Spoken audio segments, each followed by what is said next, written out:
సరి సన్నిద పని సనిద పమదని ద పమగ పమద పనిద సని గరి శంకరాభరణము.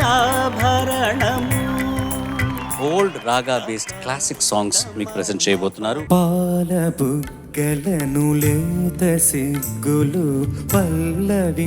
ఈ కవిలో ఇన్ని ప్రేమ గీతాలు మెరవడానికి కారణం ఇంకో కవి అన్నమాట. కాలి అందియలు గల్లు గల్లు మన ఏ దివిలో వెలిసిన పారిజాతము అన్న సినిమా వాటికి కీర్తన స్థాయిని కల్పించారు. ఏదిలో విరిసిన పారిజాతమో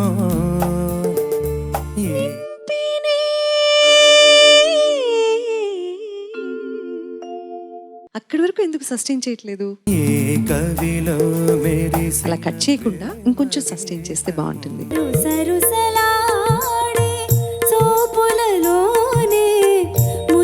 చిన్న కథ ఎంత అందంగా చెప్పారు. పింగళి గారి పాటలన్నీ ఇలా కథలే ఉంటాయి.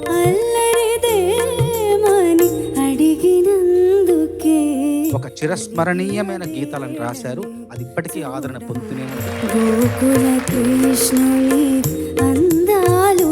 నువ్వే ఒక చిన్ని కృష్ణుడు అయిపోయావే, నీకోసం నువ్వే పాడుకున్నట్లు అనిపించింది.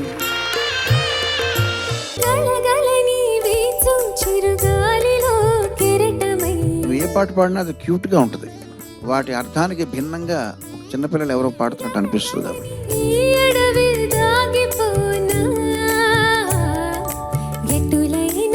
గీతాంజలి ఇంకా బాగా పాడే సామర్థ్యం నీలో ఉంది నాన్న.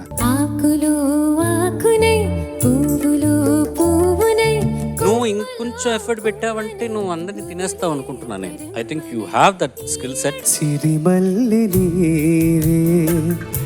విరిజల్లు కావే నన్నల్లు కోవే తర్వాత నన్నల్లు కోవే నా ఇల్లు నీదే.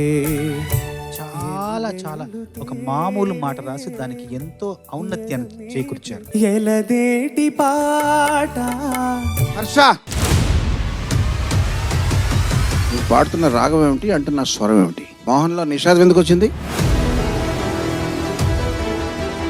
ఈ సెమీఫైనల్స్లో మొట్టమొదటిసారి ఒక జడ్జ్ ఎవరు ఎలిమినేట్ అవుతున్నారు అన్నది అనౌన్స్ చేస్తారు.